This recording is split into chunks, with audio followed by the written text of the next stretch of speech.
क्या आप भी यही कहेंगे, आत्मा नहीं होती? एक हकीकत आज मैं आपको एक ऐसी घटना के बारे में बताना चाहता हूँ जिससे मुझे और मेरी ज़िंदगी को पूरी तरह बदल कर रख दिया।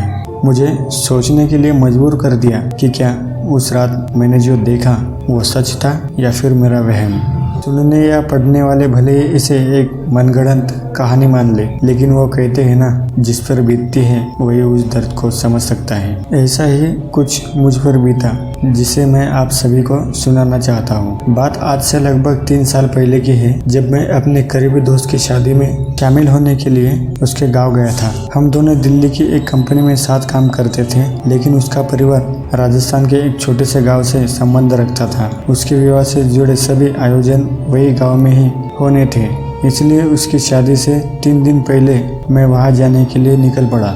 जयपुर एयरपोर्ट पर उतरने के बाद मैंने उसके गांव पहुंचने के लिए एक टैक्सी की। मेरे दोस्त साहिल का गांव जयपुर से काफ़ी दूर था। ड्राइवर ने पहले ही कहा था कि पूरे 24 घंटे में ही हम उस गाँव में पहुँच जाएंगे।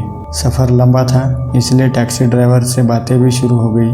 बातें करते करते उसने गांव देहातों में फैले भूत प्रेतों के किस्सों का जिक्र छेड़ दिया। ड्राइवर का कहना था कि जिस गांव में मैं जा रहा हूँ वहाँ तो डायनों का आना बहुत आम बात है। उसने मुझे एक नहीं ना जाने कितने किस्से सुना दिए उस गांव और डायन से जुड़े हुए। अब आप तो जानते ही हैं कि दिल्ली से महानगर में रहने वाले युवा कहाँ इन आत्माओं और डायनों की बात पर यकीन करते हैं। मेरे जैसे अधिकांश लोगों के लिए यह सब मनोरंजन का एक जरिया हो सकता है, इससे ज्यादा कुछ नहीं। लेकिन शायद वह आखिरी बार था जब मैंने इन सब काली शक्तियों को एक मजाक के रूप में लिया था, क्योंकि उसके बाद तो जैसे इन पर न सिर्फ विश्वास करने लगा बल्कि हर समय इनकी उपस्थिति का एहसास भी करने लगा। ड्राइवर का कहना था कि सुबह 8 बजे तक हम अपनी मंजिल पर पहुंच जाएंगे। रात 10 बजे के आसपास हमने एक ढाबे पर खाना खाया और फिर सफ़र की थकान की वजह से आँख लग गई। अचानक हमारी गाड़ी खराब हो गई, और वो भी ऐसी जगह जहाँ से कुछ भी मदद मिलना लगभग नामुमकिन था। मुझे समझ नहीं आ रहा था कि क्या किया जाए। सुबह होने का इंतज़ार भी नहीं कर सकते और आसपास कोई ठीक जगह भी नहीं थी। ड्राइवर का कहना था कि 2-3 किलोमीटर पर एक ढाबा है, आप वहाँ पहुँच जाओ, मैं गाड़ी ठीक करवा के ले आऊँगा। मैंने उसकी बात मानी और पैदल चलने लगा। बहुत चलना था, इसलिए कानों में एयरफोन्स लगा लिया और सोचा टाइम पास हो जाए। कुछ दूर चलते ही मुझे ऐसा लगा जैसे मेरे साथ कोई चल रहा है। बड़ी तेज महक सी आई और बहुत देर तक अपने साथ किसी और के होने का एहसास हुआ। पहले लगा कि ये सब मेरा वहम है, लेकिन धीरे धीरे वो वहम हकीकत या यूँ कहे भयानक हकीकत की शक्ल लेने लगा। पहले मुझे केवल एहसास हो रहा था कि कोई मेरे साथ चल रहा था, लेकिन धीरे धीरे किसी की शारीरिक आकृति मुझसे कुछ कदम दूरी पर दिखाई देने लगी। वह एक सुंदर लड़की थी। उसने मुझसे पूछा, इतनी रात को अकेले में कहाँ जा रहे हो? मैंने उसे अपनी कहानी बता दी कि कैसे गाड़ी खराब हो गई और मैं पैदल चलने के लिए मजबूर हुआ। मैंने भी उससे यही सवाल किया कि वह इतनी रात को यहाँ क्या कर रही है। उसने मुझे बोला कि वह अक्सर इस रास्ते पर आती जाती है। इससे पहले मैं उससे कुछ और पूछता, उसने मुझे बोला कि आपके दोस्त की शादी तो कल है ना, आप कैसे पहुँच जाओगे? उसका यह सवाल सुनकर मैं हैरान रह गया कि उसे कैसे पता। मैंने पूछा, आपको मेरे दोस्त की शादी के बारे में कैसे पता? तो उसने मुझे बताया कि बस ऐसे ही। तो मैं चुप हो गया।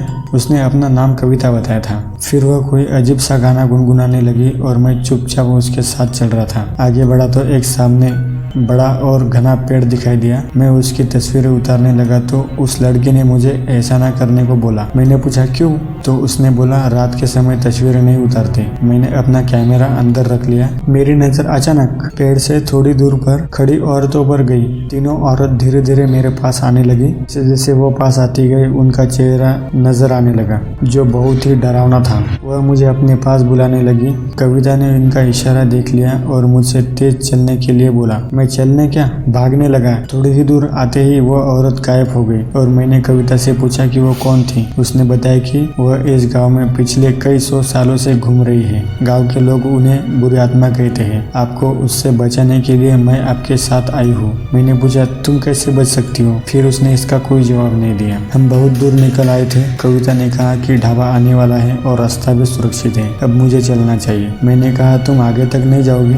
उसने कहा, मेरी मंजिल तो यही है। जाते जाते उसने मुझे एक बात बोली कि हर आत्मा बुरी नहीं होती साहब। उसकी बात का मतलब समझते मुझे बिल्कुल देर नहीं लगी और मैं समझ गया कि वह एक भली आत्मा थी जो मुझे बुरी शक्तियों से बचाने के लिए मेरे साथ आ गई थी। सो दोस्तों, आपका भी कभी कभी ऐसी चीज़ों से सामना हुआ होगा? अगर हुआ है तो मुझे कमेंट बॉक्स में ज़रूर बताना। उम्मीद है कि आपको ये कहानी अच्छी लगी होगी। अगर अच्छी लगी तो एक लाइक ज़रूर करना एंड वीडियो अच्छा लगा तो चैनल को ज़रूर सब्सक्राइब करना। तो मिलते हैं नेक्स्ट वीडियो में। Keep support, keep smile.